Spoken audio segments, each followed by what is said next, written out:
दादी बस्सो एक नहायत गरीब, नादार और बेसहारा औरत थी जो अपने प्यारे से गांव के एक टोटे फूटे कुचे मकान में रहती थी। उसकी जिंदगी का सबसे कीमती सरमाया उसकी बकरी शकला थी।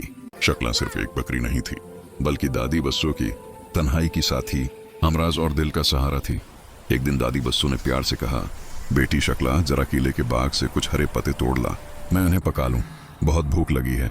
शकला ने जवाब दिया, ठीक है दादी, मगर हम कब तक सिर्फ पत्ते ही खाते रहेंगे? आप तो बूढ़ी हो गए, गुजारा कर लेती हो, मगर मैं तो जवान हूँ, मेरा दिल करता है कि मीठे और ताजा केले खाऊं।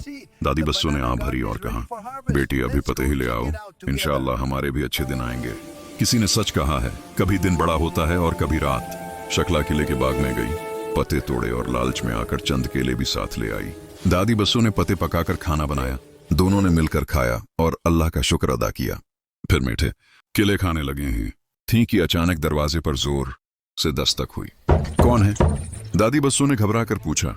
दरवाजे के बाहर से आवाज आई, मैं हूं, मेरे गांव बाग का से जमींदार केले सदाकर। किसने चुराए? फौरन दरवाजा खोलो।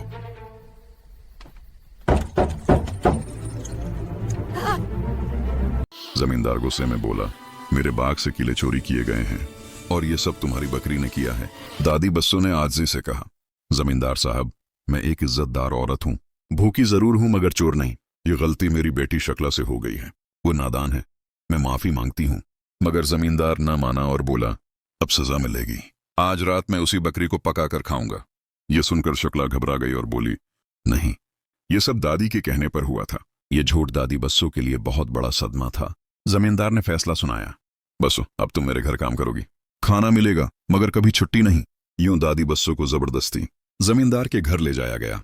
इधर शकला अकेली रह गई, भूखी और पशिमान।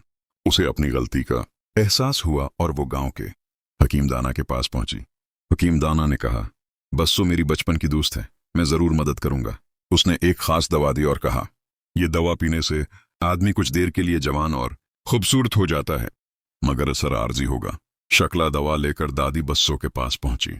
दादी ने दवा पी और लम्हों में एक खूबसूरत जवान लड़की बन गई। जब जमींदार आया तो वो दंग रह गया। खूबसूरत लड़की ने शर्त रखी, शादी से पहले अपना घर और बाग मेरे नाम करो। जमींदार लालच में आ गया और सब कुछ उसके नाम कर दिया। शादी के फौरन बाद दवा का असर खत्म। हवा और दादी बस्सो अपनी असल हालत में वापस आ गई। दादी बस्सो ने मुस्कुराकर कहा, यह तुम्हारे जुल्म की सजा है, अब यह घर मेरा है और तुम मेरे नौकर।